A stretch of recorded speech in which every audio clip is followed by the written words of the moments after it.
আজ সঙ্গে আছে আমি মোহাম্মদ মাজিদুল হক। করোনাকালীন অর্থনীতি নিয়ে আজকে আমাদের সঙ্গে সংযুক্ত হবেন অন্তরা জারিন, ফ্যাকাল্টি বিআইবিএম, এবং আরো সংযুক্ত হবেন একেএম জমির Uddin, senior staff reporter and economic reporter, the daily star.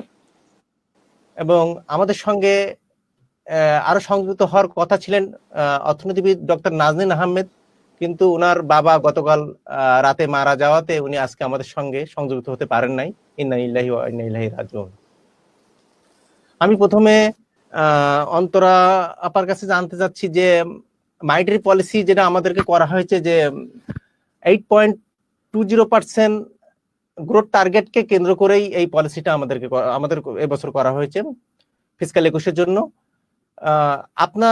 আপনার কাছে আমি জানতে চাচ্ছি যে যে পলিসিটা, যে প্রোগ্রামটা করা হয়েছে, এই প্রোগ্রামের যে অনেক টার্গেট গুলো আমাদের রিভাইজ করা হয়েছে, যেরকম প্রাইভেট সেক্টর ক্রেডিট গ্রোথ 8 থেকে 14% করা হয়েছে, ব্যাংক রেট কমানো হয়েছে 5% থেকে 4%।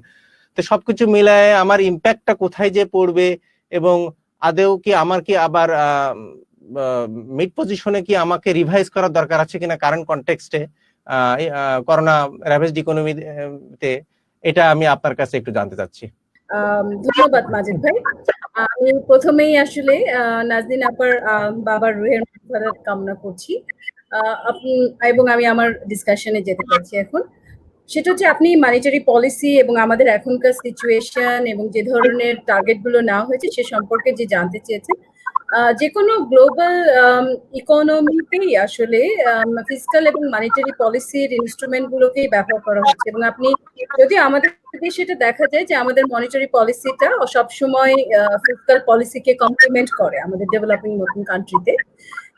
কিন্তু এই পরিস্থিতিতে আপনি অন্য ডেভেলপ কান্ট্রিগুলোতেও দেখবেন যে মনিটারি পলিসি এবং ফিসক্যাল পলিসি একসাথেই আসলে কাজ করছে, তাদের টার্গেট গুলো অনেকটাই একসাথে। কিন্তু what is the change in our economy, আসলে আমাদের পলিসিতে একটু যদি তাকিয়ে দেখি, তাহলে আমাদের অনেক ধরনের ইস্যুগুলো আমরা নিয়েছি, অনেক স্টেপ নিয়েছি, অনেক পজিটিভ স্টেপ নিয়েছি, কিন্তু আমাদের মনিটারি পলিসি, ফিসক্যাল পলিসি দুটোই এক্সপ্যানশনারি, বাট মনিটারি পলিসিটা একটু বেশি আমাদের বার্ডেন শেয়ার করছে। আমরা এটা কিন্তু দেখতে পাচ্ছি, কারণ আমাদের সমস্ত স্টিমুলাস প্যাকেজ গুলো এবং আমাদের যে স্টেপগুলো, ইকোনমিক স্টেপগুলো নেওয়া হচ্ছে, সেগুলো আসলে ম্যাক্সিমামই চিন্তা করা হয়েছে জব ক্রিয়েশনের পার্সপেক্টিভ থেকে, তারপরে আমাদের মানি সাপ্লাইকে ইনক্রিজ করার পার্সপেক্টিভ থেকে। তো সেখানে ব্যাংকের রোলের কথা চিন্তা করলেই আসলে সেন্ট্রাল ব্যাংকের ভূমিকাটা থেকেই মনিটারি পলিসি এখানে আসলে এক্সট্রা বার্ডেন শেয়ার করছে। এবং আরেকটা দিক যদি দেখেন, আমাদের ফিসক্যাল পলিসির আসলে সেভাবে অতটা এক্সপ্যানশনারি হওয়ার মতন স্পেসটা নাই।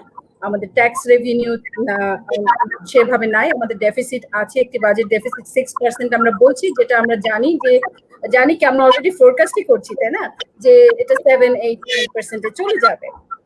সো এখন মনিটারি পলিসিতে যে রেট গুলো নেওয়া হয়েছে, যেমন প্রথমত আপনি একটা রেটের কথা বললেন যে প্রাইভেট ক্রেডিট গ্রোথ, যেটা 14% নেওয়া হয়েছে, যেটাকে কিন্তু মনে করা হচ্ছে একটু উচ্চাভিলাষী, তাই না? কারণ আমরা যদি দেখি আমাদের প্রাইভেট সেক্টর ক্রেডিট গ্রোথ কিন্তু এই গত ফিসক্যাল ইয়ারের লাস্ট কোয়ার্টারে এটা 8% ছিল।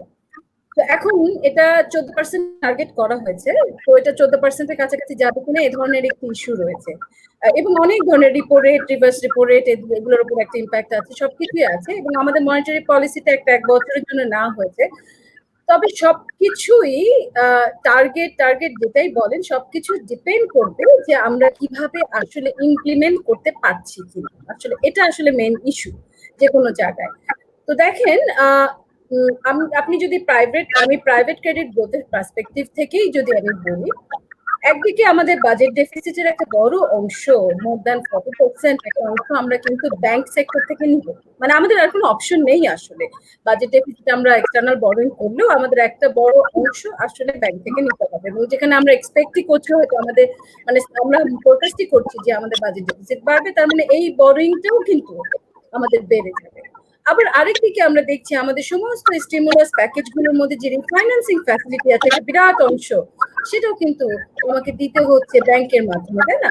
তো এই ধরনের ইস্যুগুলো চিন্তা করে আসলে ব্যাংকিং সেক্টরে কারেন্ট ইকোনমিক সিচুয়েশনে এই টার্গেট গুলো আসলে কতটুকু ফুলফিল করতে পারবে, এটা নিয়ে আসলে মনিটারি পলিসিতে এটা নিয়ে একটা অবশ্যই একটা কথা আছে এবং সেই কথাটা আসলে আমি ট্যাগ করতে চাই 6 and 9% ইন্টারেস্ট রেট। এরকম একটা সিচুয়েশন, তারপরে আবার আমাদের একটা 6 and 9% ইন্টারেস্ট রেট মার্কেটে রয়েছে। তো এরকম প্রিভেলিং জায়গায় মনিটারি পলিসি অবশ্যই অনেক পজিটিভ স্টেপ নিয়েছে তো যেটা আসলে কতটা বাস্তবতায় আসবে সেটা আসলে একটু দেখার বিষয়। আসলে এখানে ইমপ্লিমেন্ট একটি অনেক হ্যাঁ ঠিক আছে অন্তরপা, আমি আপনার কাছে একটু পরে আসবো। আমি AKM জমিরুদ্দিন ভাইয়ের কাছে জানতে চাচ্ছি যে গ্লোবাল কনটেক্সটে ম্যাডাম যেটা বললো যে আমার মনিটারি পলিসি যে ডিসিশন গুলো নেওয়া হয়েছে আমার ইকোনমিক কনটেক্সটে, কিন্তু এটা গ্লোবাল ইকোনমিতে এখন ইম্প্যাক্ট পড়তেছে। কোভিড-19 তো একদম গ্লোবালি ইম্প্যাক্ট পড়তেছে। তো সেই ওই কনটেক্সটে আমি AKM জমিরুদ্দিনের কাছে জানতে চাচ্ছি যে মনিটারি পলিসির বিষয়টা আমার গ্লোবাল কনটেক্সটে এবং আমার দেশের কনটেক্সটে কোন ধরনের পলিসি অ্যাডপ্ট করা উচিত বলে আপনি মনে করেন? মানে ধন্যবাদ মাজেদ। প্রথম যে বিষয়টা হচ্ছে বাংলাদেশের অর্থনীতি কাঠামোগতভাবে এখন যে একটা পর্যায়ে আসছে, শক্তিশালী পর্যায়ে, এরকম কাঠামোগতভাবে শক্তিশালী হওয়ার পর আমরা কখনোই কোনো সময় মন্দা আমরা ফেস করি নাই, দেখি নাই। এটা আমাদের ফর দ্য ফার্স্ট টাইম আমরা এই ধরনের মন্দা দেখছি। ফলে আমাদের মন্দা কিভাবে মোকাবেলা করতে হবে সে বিষয়ে আমাদের কিছুটা লোকবলেরও সংকট আছে, যেটা বাস্তবতা। এখন বাংলাদেশ ব্যাংক এক্সপানশনারি মনিটারি পলিসি নিয়েছে, এটা নিঃসন্দেহে, এবং মন্দার সময় দুনিয়া জুড়ে সব ব্যাংক প্রত্যেকটা মন্দায় এই ধরনের মনিটারি পলিসি নিয়ে থাকে। ধরেন আপনার কথার অর্থে অথবা উদাহরণ অর্থে 1933 সাল থেকে এখন পর্যন্ত মার্কিন যুক্তরাষ্ট্র 13 বার ছোট বড় মাঝারি মন্দায় পতিত হয়েছে। মন্দা মানে খুব সহজ কথা, যে 2 কোয়ার্টার আমরা যদি নেগেটিভ 2.5% গ্রোথ দেখি তখন আমরা সেটাকে মন্দা হিসেবে আখ্যায়িত করি। মানে এটা একভাবে সার্বজনীন ব্যাখ্যা, এবং IMF-ও এই ব্যাখ্যাকে সমর্থন করে। তো সেই অর্থে আর মন্দা বোঝার জন্য আমি যতই আমার গ্রোথ 5% 7% বলি না কেন গ্লোবাল কনটেক্সটে অথবা লোকাল কনটেক্সটে, দুইটা হচ্ছে একটা গোল্ডের দাম আর একটা হচ্ছে তেলের দাম। মন্দার সময় যেটা দেখা যায়, একদিকে গোল্ডের দাম হাই হয়ে যায়, অন্যদিক দিয়ে তেলের দাম রেকর্ড লো হয়ে যায়। এবার যেমন তেলের দাম আমাদের এক পর্যায়ে 18 বছরের মধ্যে সর্বনিম্ন আপনার 20 মিলিয়ন ব্যারেল প্রতি $20 নিচে চলে আসছে, আর অন্যদিক দিয়ে গোল্ড আপনার সর্বকালের সবচেয়ে বেশি $2000। মন্দার জন্য এটা একটা মানে আদর্শ বিষয়। আবার অন্যদিকে দেখেন কেন গোল্ডের দামটা বাড়লো। গোল্ডের দামটা বাড়ার একমাত্র কারণ হচ্ছে আপনার একাধিক কারণ আছে। প্রধানতম কারণ হচ্ছে গ্লোবালি এখন যে আনসার্টেনিটি তৈরি হয়েছে, অনিশ্চয়তা তৈরি হয়েছে ইনভেস্টরদের মধ্যে, সেই জায়গা থেকে। তার মধ্যে কেন আমরা যদি গ্লোবালি হিসাব করি, লোকজন অথবা ইনভেস্টররা যে ইনভেস্ট করে ইউএস ট্রেজারি বন্ডে, যেহেতু গ্লোবাল বন্ড মার্কেটটাকে কন্ট্রোল করে ইউএস বন্ড মার্কেট, ফেডারেল রিজার্ভের যে সবচেয়ে বেঞ্চমার্ক 10 বছর মেয়াদী ট্রেজারি বন্ডের রেট, সেটা হচ্ছে সর্বনিম্ন রেকর্ড লো হয়ে গিয়েছিল মাঝখানে 0.53। ফলে এত কম ইন্টারেস্ট রেট এখানে কিন্তু লোকজন কিন্তু আপনার ইনভেস্ট করবে না। গ্লোবালি সবগুলো ক্যাপিটাল মার্কেট কিন্তু আপনার নজ ডাইভড। সো পাবলিক যাবে কোথায়, ইনভেস্টররা যাবে কোথায়, তারা কিন্তু আপনার গোল্ডের দিকে ঝুঁকেছে। তো এখন যে প্রশ্নটা আসছে আপনার, এখন আমরা একটা মন্দার মধ্যে আছি। ফলে এই মন্দাটা যদি আমরা ঠিকভাবে উত্তরণ করতে না পারি এই মন্দা থেকে, তাহলে এই মন্দা আমাদেরকে আরো একটা বড় ক্রাইসিসের দিকে নিয়ে যাবে। উদাহরণ কি বলতে পারি আমরা, যেহেতু আমাদের কোনো মন্দার রেকর্ড নাই, ফলে আমরা যুক্তরাষ্ট্র অথবা অন্যান্য দেশের দিকে তাকাতে পারি। আপনি 2007 সালের দিকে আসেন। 2007 সালে যে আপনার ধরেন 1930-এর পর সবচেয়ে বড় মন্দাটা হয়েছিল, 1930-এর পর 2007 সালে সবচেয়ে বড় মন্দা, এটার কিন্তু পেছনের অন্যতম বড় একটা কারণ ছিল 1999 সালে আপনার যুক্তরাষ্ট্রে ইন্টারনেট বাবল এবং ডটকম বাবল নামে একটা পরিস্থিতি তৈরি হয়েছিল, যে আপনার তখন ডটকম কোম্পানিগুলি অনেক ফুলে পেপে উঠছিল এবং তারা ক্যাপিটাল মার্কেটে ইনভেস্ট করা শুরু করেছিল। এর মধ্যে Y2K আমাদের হয়তো মনে থাকতে পারে, ইয়ার 2000 Y2K যে ভীতি, যে কম্পিউটার বিকল হয়ে যেতে পারে 1 জানুয়ারি থেকে। ফলে লোকজন সবাই আপনার কম্পিউটার ইনভেস্ট করা শুরু করলো, কম্পিউটার কেনা শুরু করলো, তাদের কম্পিউটার রিলেটেড অন্যান্য প্রোডাক্টগুলি কেনা শুরু করলো। ফলে 2000 সালের পরে সে যা হলো, কম্পিউটারের দাম কমে গেল এবং আপনার সাইমালটেনিয়াসলি আপনার ডটকম কোম্পানি যেগুলি আছে তাদের ক্যাপিটাল মার্কেটও ক্র্যাশ করলো, ফলে একটা মন্দা তৈরি হলো, মাঝারি মন্দা। যেই মন্দার ব্যাপ্তি ছিল আপনার মার্চ থেকে নভেম্বর 2001 সালে। এই মন্দা থেকে বেরোনোর জন্য ইউএস ফেডারেল রিজার্ভ যেটা করেছিল, যুক্তরাষ্ট্রের কেন্দ্রীয় ব্যাংক, আপনার 2000 সাল থেকে যেখানে তাদের আপনার পলিসি রেট 6.5% ছিল, সেটা কমিয়ে 1.5% নিয়ে আসলো। ফলে পুরো মার্কেট ফ্লাড হয়ে গেল টাকাতে, ডলারে। এখন ব্যাংকগুলি কি করবে? ব্যাংকগুলি করলো কি, আপনার এই ডলারটা হচ্ছে আপনার গৃহায়ন যে সেক্টর, রিয়েল এস্টেট সেক্টর, ওইখানে ইনভেস্ট করলো এবং ক্ষেত্র বিশেষে কোলাটেরাল সিকিউরিটিজ যা নিল সেটা কিন্তু আপনার যথাযথভাবে মেজর করে নাই। ফলে আমরা যদি এখন দেখেন, আমরা পত্রিকায় প্রায় সময় দেখি যে আমাদের ব্যাংকগুলিতে অনেক অ্যাক্সেস লিকুইডিটি, হ্যাঁ, এবং বাস্তবিকই ম্যাক্সিমাম ব্যাংকে কিন্তু অ্যাক্সেস লিকুইডিটি, যেহেতু বাংলাদেশ ব্যাংক এখন আপনার ধরেন রিজার্ভ মানি যেটা বলছি সেটা কিন্তু ব্যাপকভাবে আপনার দেয়া শুরু করছে। আপনি যদি লাস্ট বছর দেখেন মনিটারি পলিসিতে বাংলাদেশ ব্যাংকের যে ব্যালেন্স শিট সেটা কিন্তু আপনার ব্যাপকভাবে ইনফ্লেট করেছে, যেখানে আপনার ধরেন 2019-এ আপনার আরএম এর যে রিজার্ভ মানির যে গ্রোথ ছিল, সেই গ্রোথ ছিল 5.3%, এবং লাস্ট ফিসক্যাল ইয়ারে এসে সেটা হয়ে গেল 15.7%। আরএম মানি রিজার্ভ মানি, সহজ অর্থে রিজার্ভ মানি মানে সেন্ট্রাল ব্যাংক যে টাকাটা মার্কেটে ইনজেক্ট করে, এটা যতটুকু গ্রোথ হবে ততটুকু মাত্রায় আপনার সেন্ট্রাল ব্যাংকের ব্যালেন্স শিট ইনফ্লেট করবে। এখন সারা দুনিয়ার সেন্ট্রাল ব্যাংকের ব্যালেন্স শিট ইনফ্লেট করছে, সো আমাদের বাংলাদেশ ব্যাংকের ব্যালেন্স শিটও ইনফ্লেট করছে, এবং এই বছরও বাংলাদেশ ব্যাংকের ব্যালেন্স শিট আরো ইনফ্লেট করবে। ইনফ্লেট করে ধারণা বাংলাদেশ ব্যাংকের যে প্রজেকশন 13.5%, এটা আসলে থাকবে না। এই রিজার্ভ মানির প্রজেকশনটা এটা আরো অনেক বাড়বে, মানে কারণ গভর্নমেন্ট বোরিং অলরেডি যেভাবে শুরু হয়েছে, গভর্নমেন্টকে কিন্তু একটা বড় অংশের টাকা কিন্তু বাংলাদেশ ব্যাংকই দিচ্ছে, এবং সেই টাকাটা কিন্তু রিজার্ভ মানি মানে প্রিন্টেড মানি। এই টাকাটা আবার ধরেন আপনার 4 গুণ 5 গুণ বেড়ে কিন্তু শক্তি তৈরি করে, কিন্তু বন্যার সময় সেভাবে কিন্তু টাকা কিন্তু ঘুরে না মার্কেটে। ফলে নর্মালি 1 টাকা যেভাবে 5 টাকা তৈরি করে, 1 টাকা রিজার্ভ মানি প্রিন্টেড মানি আপনার ইনজেক্ট করলে বন্যার সময় সেটা হয় না। ফলে আপনার এই যে 2001 সালের যে মন্দা, সেই 2001 সালের মন্দা আপনার 2007 সালের দুনিয়া জুড়ে একেবারে মানে প্রলয়ঙ্করী আর একটা মন্দা তৈরি করেছিল। আমাদের এখন যেভাবে আমরা মানি ইনজেক্ট করছি, এই মানি যদি আপনার যথাযথভাবে ইনভেস্ট করা না যায় তাহলে কিন্তু আমাদের সামনে বিপদ আছে। ফলে এই বিষয়টা এখন আমাদের পলিসি মেকারদের, যেটা আমার মতে একটা যে বিপদ, কিন্তু প্রিভিয়াস যে আমরা মানে মন্দা আমরা মোকাবিলা করি নাই, 1 নাম্বার। সেকেন্ড হচ্ছে মন্দা থেকে কিভাবে উত্তরণ হয় সেই বিষয়ে যে কাজ করা, কন্টিনিউয়াসলি গবেষণা করা, সেই জায়গায় কিন্তু আমাদের সংকট আছে। আপনি যদি খেয়াল করেন, রিজার্ভ ব্যাংক অফ ইন্ডিয়া, ভারতের কেন্দ্রীয় ব্যাংক, অথবা ফেডারেল রিজার্ভ, অথবা ইউরোপিয়ান সেন্ট্রাল ব্যাংক, এরা কিন্তু প্রচুর আপনার গবেষণা করছে। আপনি রিজার্ভ ব্যাংক অফ ইন্ডিয়ার কিন্তু ওয়েবসাইটে ঢুকলে আপনি দেখবেন ওরা যে কিন্তু আপনার সামনে মিডিয়া রিপোর্টের উপর ভিত্তিতে ইনফ্লেশনকে আপনার ক্যালকুলেট করা, যেহেতু কোভিড ব্যাপকভাবে ছড়াচ্ছে, এরকম অনেকগুলি বিষয় কিন্তু তারা নিয়ে আসছে। সো আমাদের কিন্তু এইরকম পদক্ষেপগুলির কিছুটা ঘাটতি আছে। ফলে আমাদের সেন্ট্রাল ব্যাংক হোক, আমার মিনিস্ট্রি অফ ফাইন্যান্স হোক, আমাদের কিন্তু এই বিষয়গুলো কিন্তু এই মুহূর্তে আমল করা উচিত। জি বাজেট। জি, থ্যাংক ইউ। আমি অন্তর আপার কাছে একটু জানতে চাচ্ছি যে একেএম জমিরুদ্দিন যেটা বললো যে আমার রেজিস্ট্রেশনের সময় আমার মানি সার্কুলেশনটা খুব ডিফিকাল্ট একটা ইস্যু হয়ে দাঁড়াবে, কারণ মানি সার্কুলেশনটা মানে এত সহজে করা যাচ্ছে না।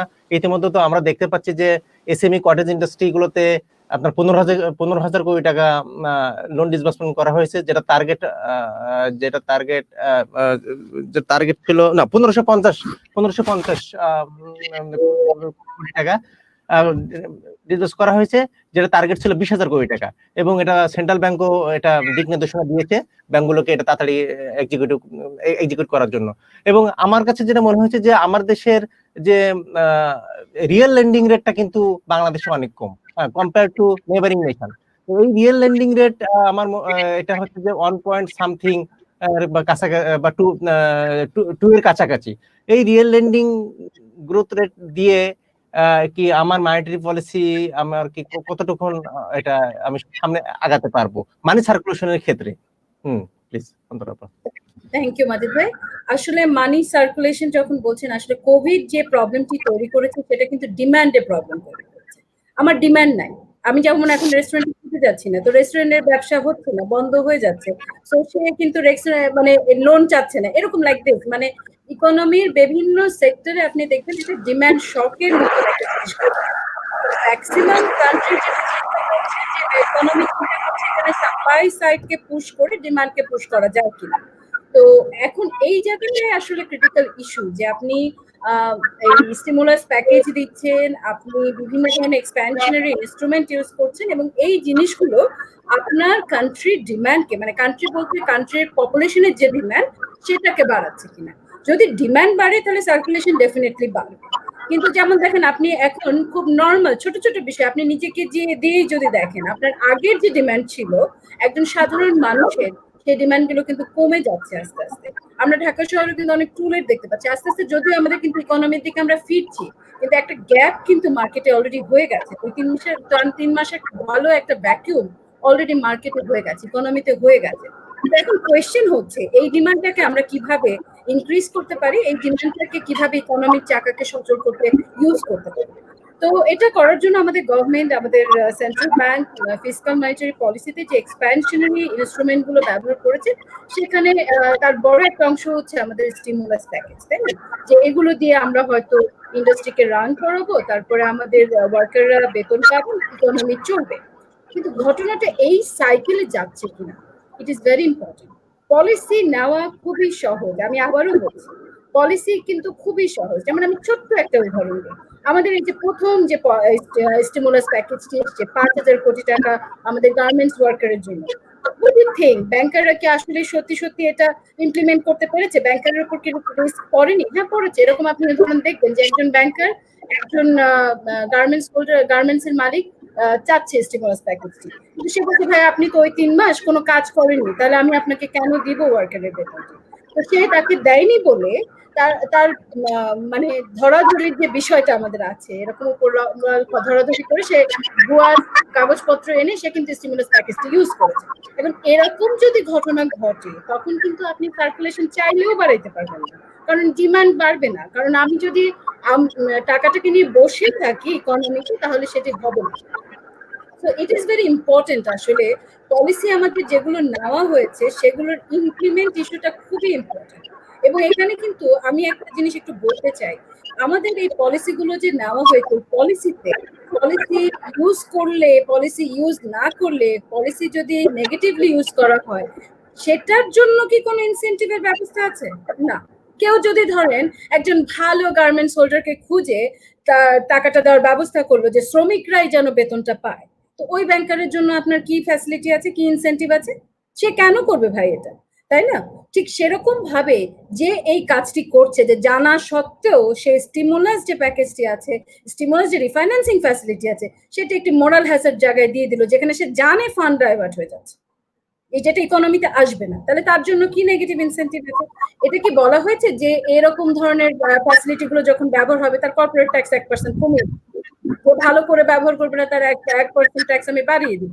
এরকম কোন ইনসেন্টিভ কিন্তু আমরা দেইনি, তাই না? পলিসি দিয়ে যে সেটাকে আমরা ইমপ্লিমেন্ট হয়ে যাবে তা কিন্তু নয়, কারণ গভর্নমেন্টের রেসপন্সিবিলিটি পলিসি দেওয়া ডেফিনেটলি। এবং আমরা কিন্তু পলিসি, আমি বেশি কথা ব্যাংক নিয়ে এই জন্য বলছি বিকজ আমাদের সমস্ত বিষয়গুলোতে দেখবেন ব্যাংকের মাধ্যমে রিফাইন্যান্সিং, তো ব্যাংক কার টাকা নিয়ে কাজ করছে, পাবলিক মানি নিয়ে কাজ করছে। সো মনিটারি পলিসি আপনি যতই এক্সপ্যানশনারি করেন, এটা সার্কুলেশন তখনই তৈরি করবে যদি এর ইমপ্লিমেন্টেশনটা প্রোডাকশন সেক্টরে হয়। আমি যদি প্রোডাকশন সেক্টরে না নিয়ে এটা কনজাম্পশন সেক্টরে নিয়ে যাই এবং লাক্সারিয়াস বা এ ধরনের জায়গায় নিয়ে যাই, আমার ক্যাপিটাল ফ্লাইট হয়ে যায়, তাহলে তো ভাই আমার ইকোনমিতে এই জিনিসটা মানি সার্কুলেট করতে পারবে না। সো ওই জায়গাটাতে আমার মনে হয় একটু দরকার যে ইনসেন্টিভ ইস্যুটা খুব ইম্পর্টেন্ট, যে আমি আসলেই ইমপ্লিমেন্ট করলে যারা এই পলিসির স্টেপগুলোকে ইমপ্লিমেন্ট করবে তাদের জন্য কি ফ্যাসিলিটি আছে, আর যারা করবে না তাদের জন্য কি নেগেটিভ ইনসেন্টিভ আছে। সো বোথ ওয়ে যদি থাকে তাহলে মনিটারি পলিসি অনেক ধরনের ভালো ভালো স্টেপ নিয়েছে। আমি শুধু বলতে চাই যে যা নিয়েছে সেটা এনাফ কিনা আমি জানি না, তবে যেটুক নিয়েছে সেটা প্রপারলি ইউটিলাইজ করাটাই এখন বড় চ্যালেঞ্জ। অন্তরাপা ধন্যবাদ। আমি একেএম জমিরুদ্দিনের কাছে জানতে চাচ্ছি যে আমার পলিসি প্রোগ্রামটা যতটুকুনি নিয়েছে আমার কারেন্ট কনটেক্সটে আমার ততটুকুনি এনাফ আমি যেটা মনে করি, এবং পরবর্তীতে ডিপেন্ডিং অন সিচুয়েশন হয়তো মেবি রিভাইজ। আমি একেএম জমিরুদ্দিনের কাছে জানতে চাচ্ছি যে আমার এসএমই সেক্টরে, এসএমই কটেজ ইন্ডাস্ট্রিতে আমার জিডিপির অবদান আছে ওনাদের 20%, এবং এমপ্লয়মেন্ট জেনারেশনের সেটা 80% অফ ইন্ডাস্ট্রিয়াল এমপ্লয়মেন্ট জেনারেশন। কিন্তু এটা সত্ত্বেও 1550 15 1550 কোটি টাকা ডিসবার্স করা হয়েছে 20,000 কোটি টাকা ভেতরে, কিন্তু আমরা কেন ওই সেক্টর গুলোতে আমরা দ্রুত ধাবিত হতে পারছি না, এবং দ্রুত লোন ডিসবার্সমেন্ট করার জন্য আমাদেরকে কি কি পদক্ষেপ নেওয়া উচিত সেন্ট্রাল ব্যাংক থেকে বা ব্যাংকগুলো থেকে, সেটা একটু প্লিজ। আচ্ছা, ধন্যবাদ মাজেদ। আমি অন্তরপর মানে কথার শেষ থেকে একটু শুরু করতে চাই। হ্যাঁ, যদি আপনার প্রোডাক্টিভ সেক্টরে যদি এই প্রণোদনা প্যাকেজটা যদি ইউজ না হয়, অথবা গভর্নমেন্ট যেই টাকাগুলি এখন নিয়ে আসছে সেই টাকা যদি ইউজ না হয়, তাহলে কি হতে পারে?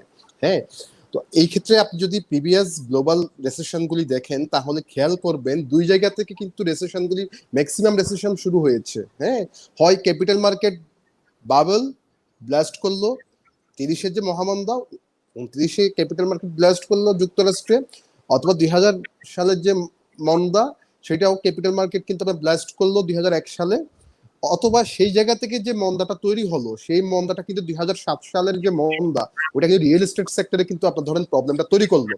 ফলে এখন যে আপনার ব্যাপক হারে যে মানি সার্কুলেশন হচ্ছে এবং যেই টাকা ইনভেস্ট হচ্ছে না, যদি ইনভেস্ট না হলে এখানে একটা বড় সংখ্যার জায়গা তৈরি হয় যে স্পেকুলেটিভ সেক্টরে এই টাকাটা চলে যেতে পারে। তার মানে আমাকে একটা ভীষণ মানে কি বলবো মনিটরিং লাগবে এখানে, যাতে আমার এই টাকাটা কোনোভাবেই ক্যাপিটাল মার্কেটে না যায়, কোনোভাবেই লেন্ডে না যায়, যাতে প্রোডাক্টিভ সেক্টরে ইউজ হয়।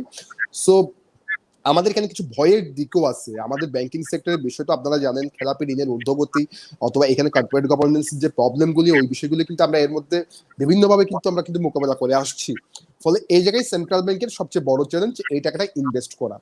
এখন আপনি যেটা আসেন এসএমইর ক্ষেত্রে, এসএমইর ক্ষেত্রে আপনি কোনোভাবেই মানে 9% যে লেন্ডিং রেট এখন ক্যাপ করে দেওয়া হয়েছে, সেই ক্যাপের যদি বিষয়টা আসেন, তাহলে ব্যাংকারদের ভাষ্য অনুযায়ী 9% তারা কোনোভাবেই হচ্ছে এখানে প্রফিট আর্ন করতে পারবে না।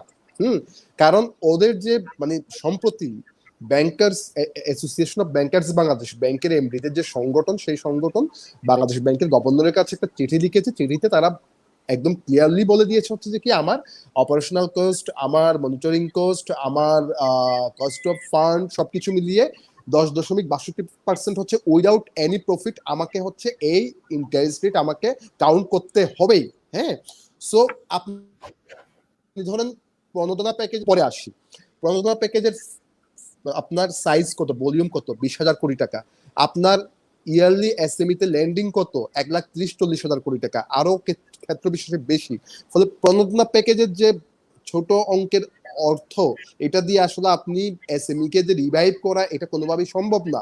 ফলে এটা ব্যাংকারদের কথা। ফলে 9% ল্যান্ডিং রেট যদি এসএমই ক্ষেত্রে আপনি বেঁধে দেন, খেয়াল করেন আপনি 100 কোটি টাকার একটা লার্জ লোন কিন্তু আপনার মনিটরিং করতে কিন্তু 2জন রিলেশনশিপ ম্যানেজার হলেই যথেষ্ট ব্যাংকের। কিন্তু আপনার 1,000 কোটি টাকা হোক 100 কোটি টাকা, আপনি 100 জনকে ডিসবার্স করলেন, 200 জনকে ডিসবার্স করলেন 5 লাখ 10 লাখ করে, সেক্ষেত্রে আপনার রিলেশনশিপ ম্যানেজার লাগবে 30 জন 40 জন।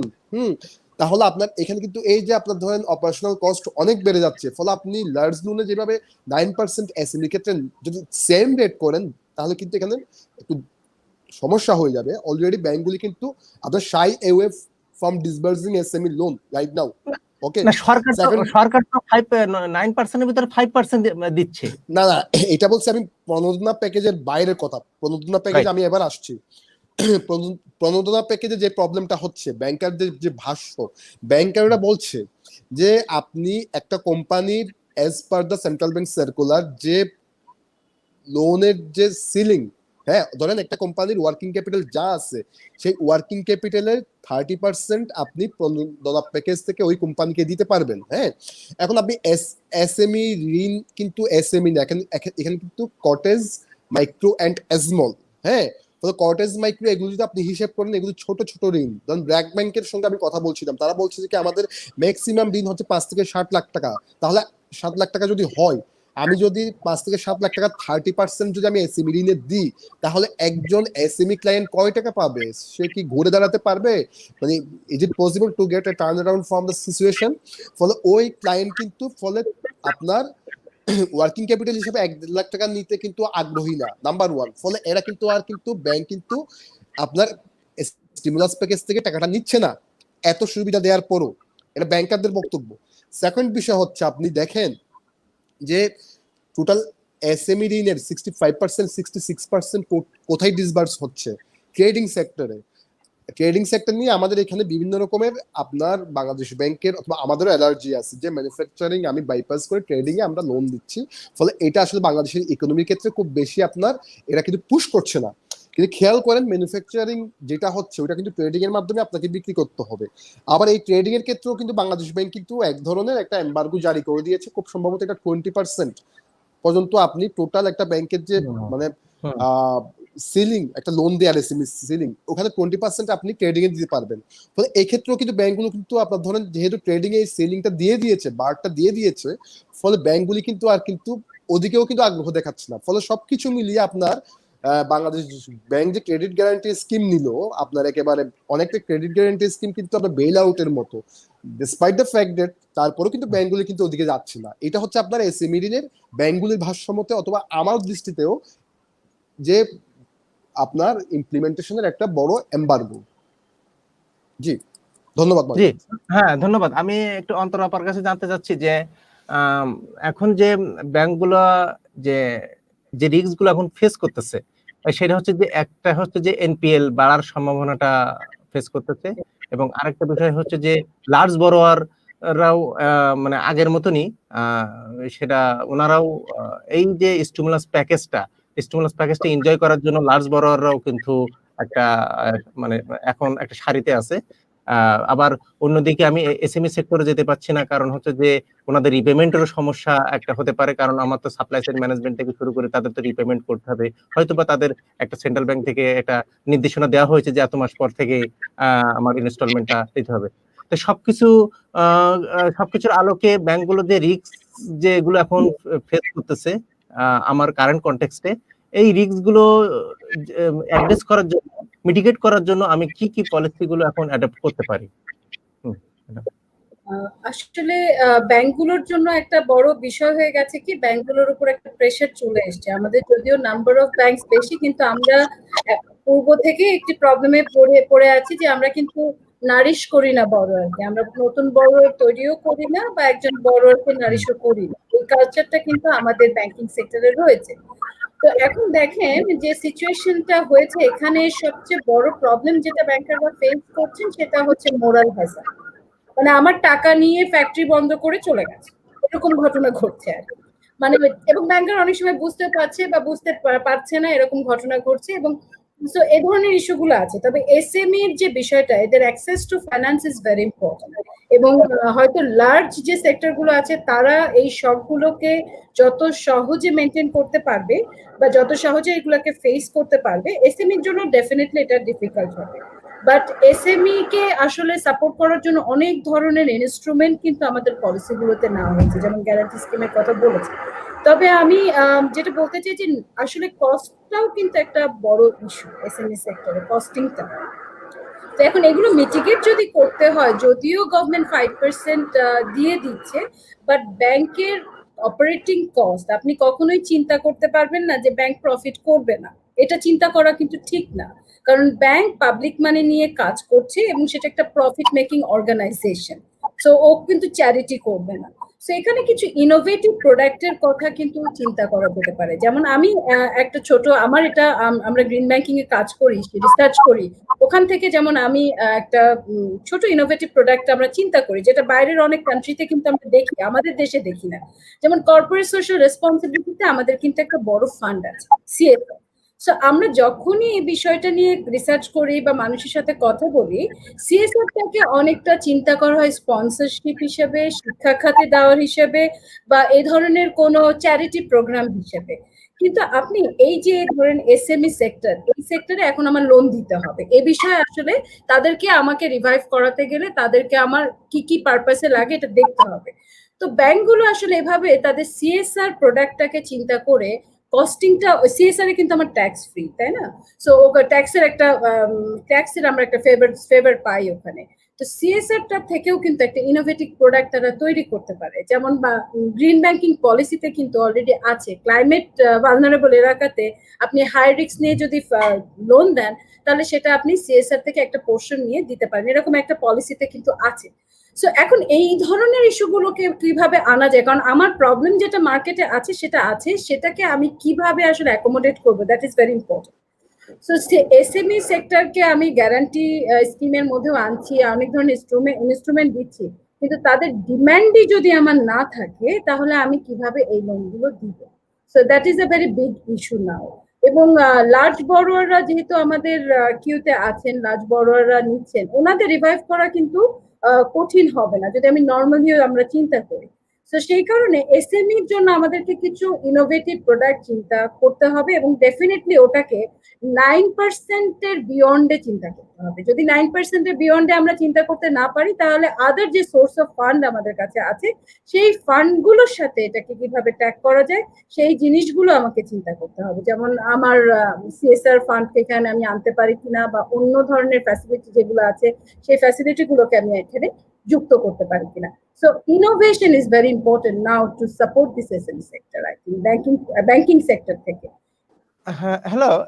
জি মাজেদ, হ্যাঁ, আপনাকে নেটওয়ার্কে একটু প্রবলেম হয়েছিল, আপনি বলেন। হ্যাঁ, টেকনিক্যাল প্রবলেম হচ্ছে না আমার। গ্লোবাল ইকোনমিতে আমি আপনার কাছে জানতে চাচ্ছি যে উন্নত কান্ট্রিগুলোতে, ইউরোপিয়ান কান্ট্রি এইগুলোতে ব্যাংকগুলা কি কি পদক্ষেপ গ্রহণ করছে 19 কে ফেস করার জন্য, এবং আমাদের কি তাদের সাথে অ্যাড করার ওই পলিসিগুলোকে আমরা পারি কিনা সেটা একটু আপনার কাছে জানতে চাচ্ছিলাম।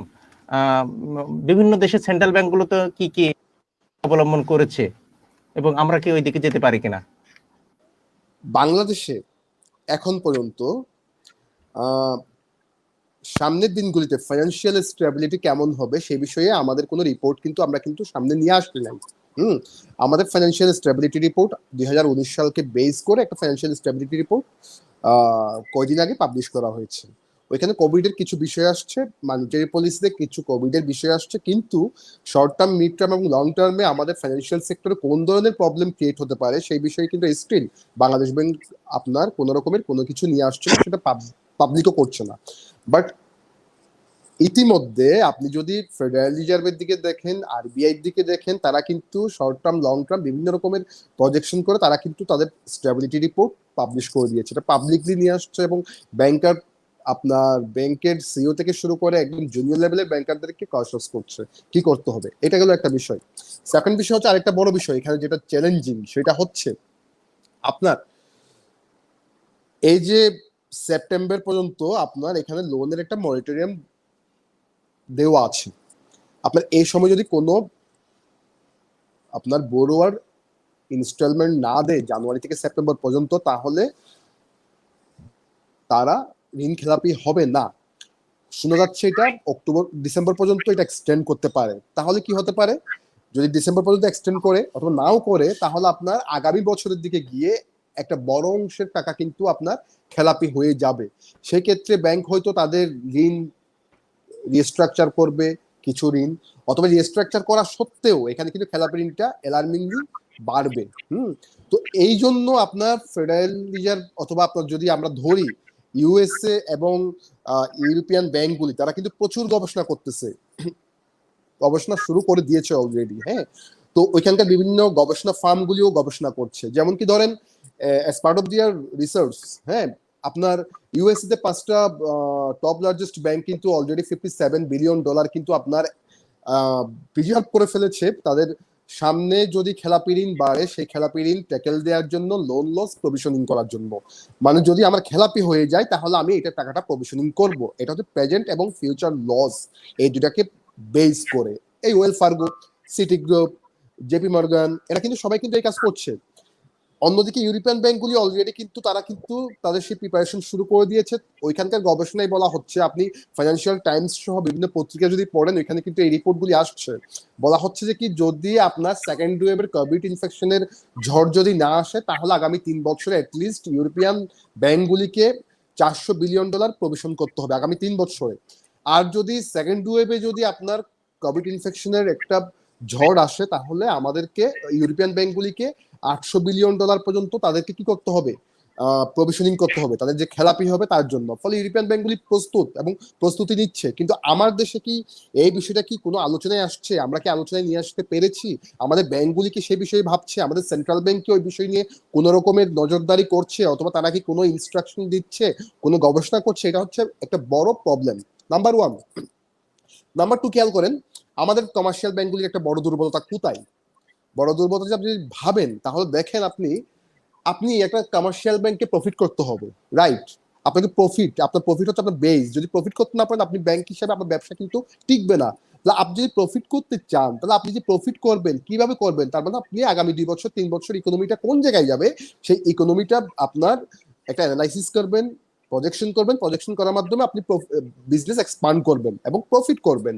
তো আপনি যদি খেয়াল করেন আমাদের লোকাল কোনো ব্যাংকে আমাদের কি কোনো ইকোনমিস্টদের নিয়ে কোনো কি সেকশন কি এখানে তৈরি হয়েছে? সেই প্র্যাকটিসটাকে আমাদের এখানে আছে? আমাদের ব্যাংকগুলি কি তারা বুঝতে পারছে আগামী দিনে এই যে আপনার যেটাই বলি না কেন, বিজনেসের যে মন্দা অথবা ফাইন্যান্সিয়াল সেক্টরের যে ঝড়, এটা কোন জায়গায় গিয়ে দাঁড়াবে, সেই জিনিসটা কিন্তু আমাদের এখানে নাই।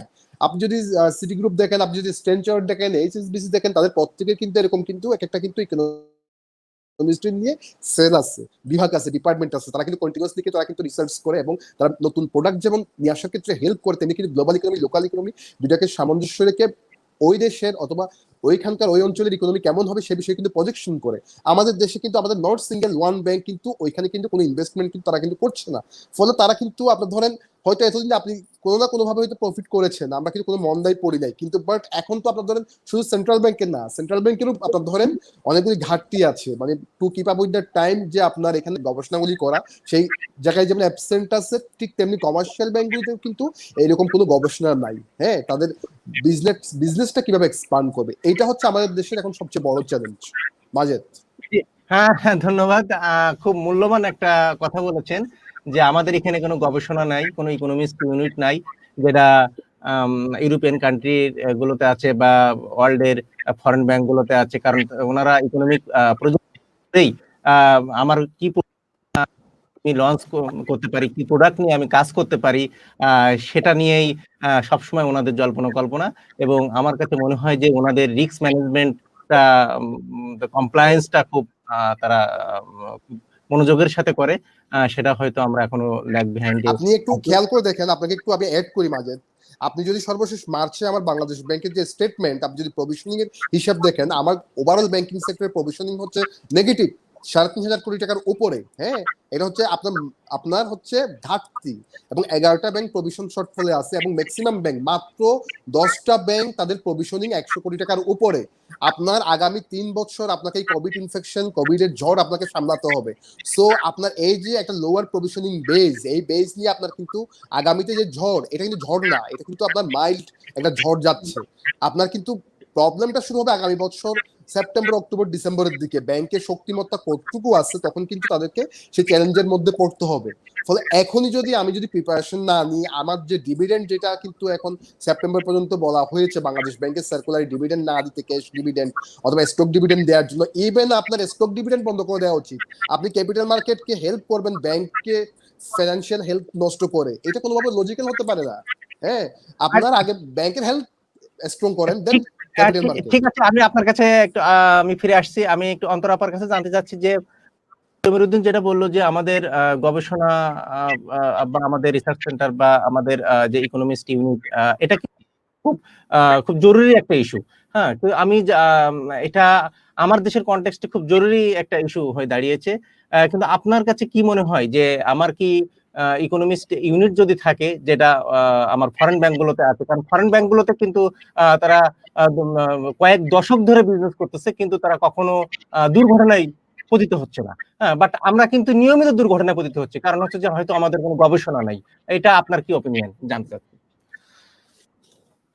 যে কোনো আসলে ইস্যুতে, যে কোনো জায়গায়, যে কোনো ইকোনমিক শক বলেন বা যে কোনো সোশ্যাল ইকোনমিক শক বলেন, রিসার্চ আসলে আপনাকে লং টার্ম সাস্টেনেবিলিটির দিকে নেওয়ার ক্ষেত্রে কাজ করে। আসলে আমার ফোরকাস্টিং কে হেল্প করে বা আমার প্রবলেমের ইনসাইট গুলোকে খোঁজার ব্যবস্থা করে। যেমন ছোট্ট একটা ইস্যু আপনাকে বলি, আমাদের কোনো ব্যাংকের সেক্টরে যারা আছেন, বাজেট শোনেন, মানে আমি এটা জিজ্ঞেস করছি বাজেট শোনেন কিনা, মানে বাজেট শুনলেও এই বাজেট থেকে তারা তাদের 1 বছরের টার্গেট তারা বের করেন কিনা। কারণ আমাদের যখন একটা যে কোনো দেশের ফিসকাল বাজেট দেওয়া হয় তখন কিন্তু ওই দেশ 1 বছর ধরে কি করতে চাচ্ছে এটা কিন্তু থাকে। এবং কমপ্লায়েন্স মানে কিন্তু শুধু যে আমি রেগুলেটরি কমপ্লায়েন্স করছি তা কিন্তু না, মানে আমার সার্কুলার দিয়েছে আমি সার্কুলারটা ফলো করছি ঠিক আছে, নো, আমার ভিশন কি, আমার গভর্নমেন্টের ভিশন কি, আমার এখন ইকোনমির ভিশন কি, সেটাকে কমপ্লায়েন্স করা, সেই অনুযায়ী কাজ করাটাও কিন্তু এক ধরনের কমপ্লায়েন্স। তো এই জায়গায় একটা বিশাল গ্যাপ আসলে আমাদের আছে, কারণ আমরা রিসার্চটাকে হয়তো মনে করি যে এটা দরকার নেই, কারণ রিসার্চ করে কি হবে আসলে, এরকম একটা ধারণা আমাদের মধ্যে আছে। বাট যেমন আমরা এখন বুঝতেই পারছি যে এরকম যে সিচুয়েশন, যেটা বলা হলো যে এটা এই ঝড় কিন্তু ঝড় না, আসলে ঝড় আসলে সামনে আছে। ডেফিনেটলি আমরা কি কোনো বিজনেস কন্টিনিউটি প্ল্যান এর কোনো করছি কিনা, ফরেন ব্যাংকগুলো করছে, কেন করছে, কারণ ফরেন ব্যাংকগুলো একটা কন্টিনিউয়াস টাইম ধরে তারা মানে গ্লোবাল শকগুলোকে চিন্তা করে, তারা যেহেতু ফরেন এন্টিটির সাথে যুক্ত আছে, তাদের সিস্টার যারা আছেন আসলে তাদের প্যারেন্ট কোম্পানিগুলো কিন্তু এগুলোকে নিয়ে চিন্তা করে।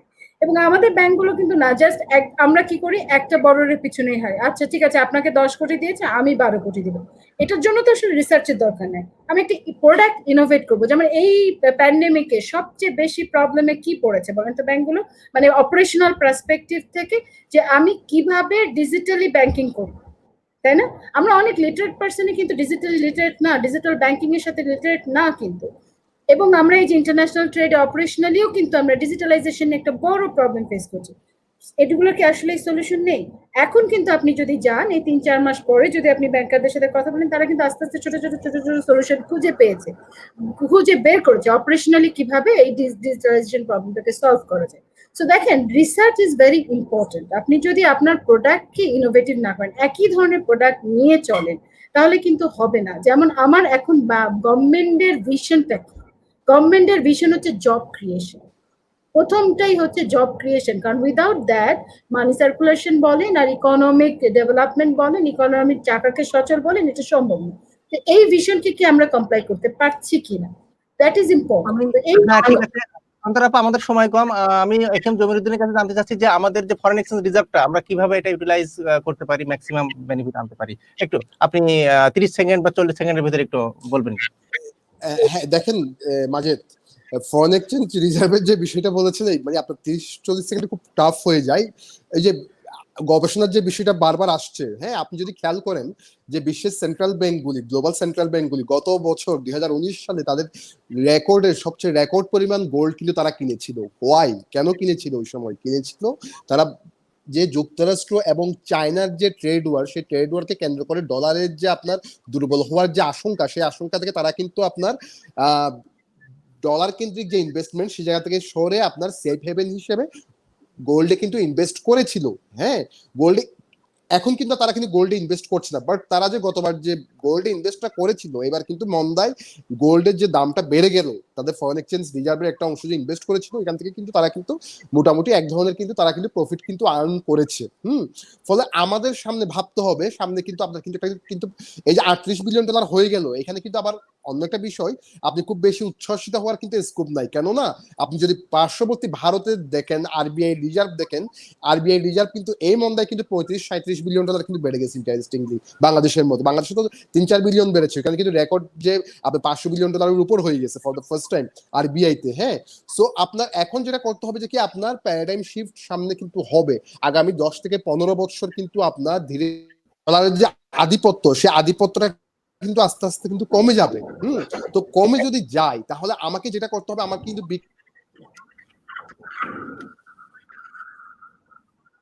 দর্শক, এই ছিল আমাদের চ্যানেল এস এর নিয়মিত সাপ্তাহিক আয়োজন ব্যাংকিং ইকোনমি অ্যান্ড কোভিড-19। আজকে আমাদের সঙ্গে যুক্ত ছিলেন অন্তরা জারিন, ফ্যাকাল্টি বিআইবিএম, আরো সংযুক্ত ছিলেন সিনিয়র স্টাফ রিপোর্টার এবং economic reporter the daily star. আপনাদেরকে সবাইকে ধন্যবাদ।